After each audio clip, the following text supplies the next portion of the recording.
This is a difficult one and a very sensitive one, but loss can be one of our most painful emotions. Often, if we are just in a general sense of emotional pain, it is from a perception of loss. We are not seeing the gains or the benefits or the advantages of a difficult situation, and we feel only in a sense of loss.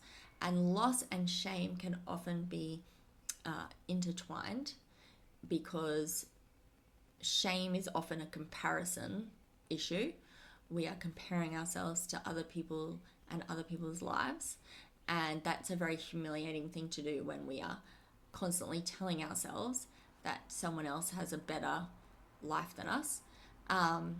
And loss, I mean, obviously, I've experienced loss through my physical body. I've lost my legs below the knee and my left hand and much of my vision when I was a teenager through illness. And it took me a long time to process that loss because, the more attached we are to something, the greater the loss.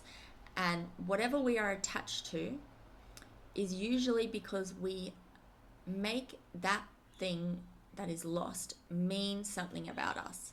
So my limbs and my sight, obviously to me, meant ability, freedom, competence, adequacy, health. And so when my limbs were taken away, I suddenly lost the self-image I had around being someone who was competent, agile, able, and a fortunate, healthy person. And often when we lose a relationship or a thing, let's say money, we can be in deep emotional pain because that person or that thing, we made that mean something about us. We made that relationship mean that we were attractive, wanted, nurtured, nurturing, caring. We had this role that and relationship of how we saw ourselves with the thing that we lost. Often money means security, freedom, stability, safety. And when we, even sometimes just having money go out of our account in large sums can make us feel distressed and like a sense of loss because we are making it mean something about us. We make it mean that we are safer when it's in our account, for example. Now, there is a law of energy that states, Einstein told us that and proved to us that energy is never created or destroyed. It is only ever changing form. And when we fail to see the gain and the upgrade and the advantage of loss or where that energy moved to, it's a clear example with money to see that when it leaves our account, we often get something in exchange for it, and that's the gain and the upgrade and the benefit. For me, losing my limbs, it took me a long time to see the upgrade and the benefit and the advantage of that loss so that I could get back into a state of neutrality and not be in such emotional pain. And once I started to see that, the genius gifts that living in a limited body brings with it, like a heightened sense of memory, a very deep relationship with life and my own existence, and being very, very grateful for my life, seeing the incredible problem solving and emotions mastery and depth and compassion and all these incredible qualities that I wouldn't have had without my illness and without that loss.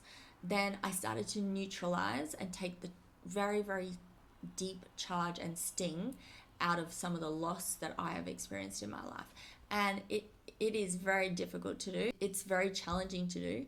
But if we are willing to go into our losses and see where the energy may have moved, where we are still all those things that we were making it mean about us, like nurturing, caring, attractive, loving, safe, then we can neutralize that pain and start to cultivate such a better sense of internal peace.